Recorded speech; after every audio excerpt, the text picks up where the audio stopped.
Back in September, a game insider named Lunatic Ignis released some much needed information about the future of Black Myth Wukong. According to his report, one of the things fans should expect is a DLC announcement around the Game Awards. This isn't really surprising because there were originally 13 chapters planned for the final game instead of the 6 we now have.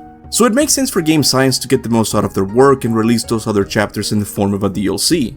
But regarding the leak, the most important piece of information about the future of Black Myth Wukong wasn't the DLC, but the code name for the sequel, Black Myth Jiang Ziya. And forgive me for mispronouncing that, I really don't know how to pronounce it, but I'm gonna call him Jiang Ziya. Anyway, many have rightly questioned the validity of this rumor given how early it is for something like this to leak.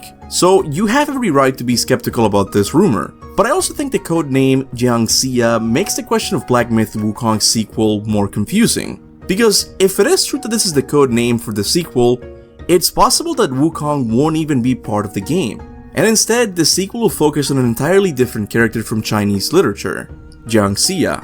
But who is this character? Jiang Ziya was a 12th century BC Chinese military general who helped King Wang Shu overthrow the Shang dynasty.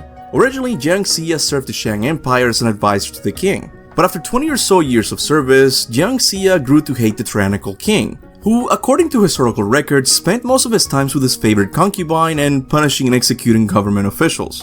Jiang Ziya, being an astute person, decided to feign madness and avoid court life and, more importantly, the gaze of his tyrannical king. So when the time was right, Jiang Ziya escaped to the Shu countryside where King Wen recruited him with the intention of overthrowing the Shang dynasty.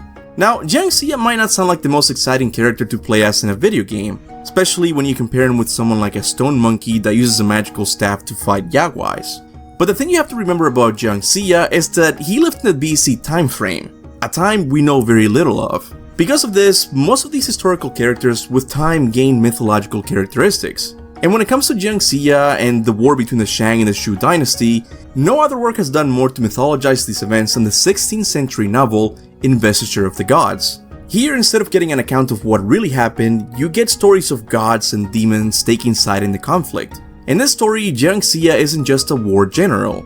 He is someone who has attained great magical abilities. He can control the weather, fight demons hand to hand, and more impressive, summon celestial armies to aid his side. By the end of the novel, his power and authority reaches near godhood, as he is the one in charge of restoring cosmic balance by punishing wrongdoers and assigning roles of divinity to those who fought on the side for good. Some of these characters you already know from Black Myth Wukong. The 4 Heavenly Kings were originally mortal brothers who fought on the side of the Shang dynasty, but instead of being punished for their role in the war, Jiang Ziya forgave them, and appointed them as protectors of the heavens, each overseeing one cardinal direction.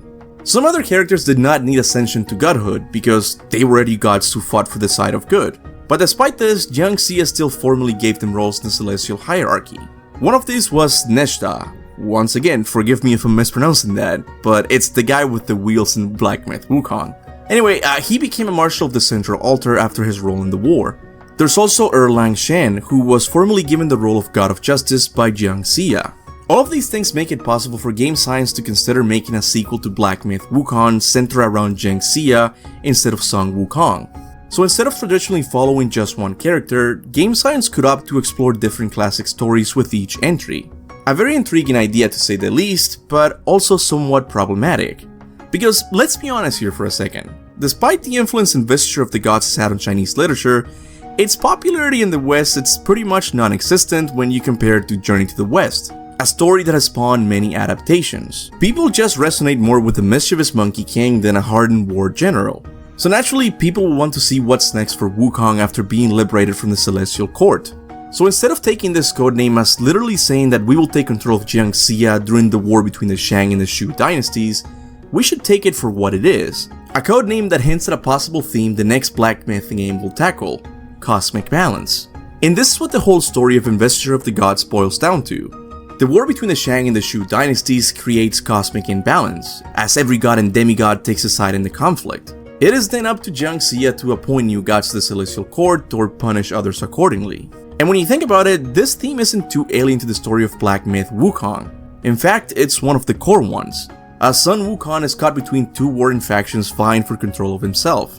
On one side there's a Celestial Court and all of the Taoist deities, and on the other side there's Buddha and his powerful servants. Maybe in the next game it will be up to Sun Wukong to restore balance to the universe so that both sides can coexist peacefully.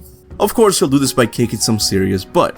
So this is my take regarding the rumors regarding Black Myth Jiang Ziya. What do you think? Do you think we will get to play as the legendary Jiang Ziya? Or do you think that Game Science will opt to make the sequel about Sun Wukong again? Or maybe you don't even think these rumors are true.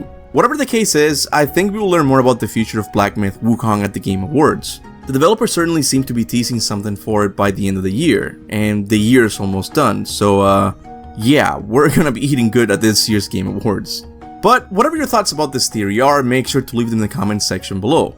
With that said, I want to give a big thanks to all of my YouTube and Patreon members for supporting the channel monthly. I think it goes without saying, but without your support I don't think this channel would be possible, so from the bottom of my heart, thank you. I would also like to thank everyone who likes and shares my videos. It may not seem like much, but it really does help. And with that said, thanks for watching, and remember, go forth in the name of Olympus.